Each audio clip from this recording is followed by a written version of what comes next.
5000 கோடி எப்படி 5000 கோடி கடன் வாங்கின ஒரு பியர் ஃபேக்டரி ஓனர் என்னால அந்த கடனை கட்ட முடியலன்னு கை தூக்குறான். ஆனா அவன் தற்கொலை பண்ணிக்கல. அவனுக்கு லோன் கொடுத்த அதிகாரிகளும் தற்கொலை பண்ணிக்கல. ஆனா 5000 ரூபா கடன் வாங்கின ஒரு விவசாயி அதை கட்ட முடியாம வட்டி மேல வட்டி ஏறி பூச்சி மருந்து குடிச்சு தற்கொலை பண்ணிக்கிறான். இதெல்லாம் கவனிக்க சிட்டியில இருக்கிற உங்களுக்கு நேரம் இல்ல. இத சொல்லத்தான் டிவி சேனல் கிட்ட கேட்டோம்.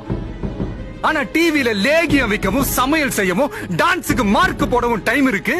ஒரு கிராமம் அழிய போறத சொல்ல 2 நிமிஷம் இல்ல.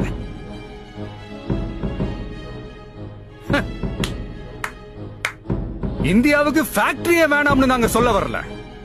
குடிக்கிற பால்ல இருந்து தயார் பண்ற சோப்பு வேணாம்.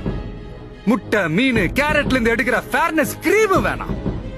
தக்காளி ஆரஞ்சு பாதாம்ல தயாரிக்கிற அழகு சாதன ஃபேக்டரி வேணாம்.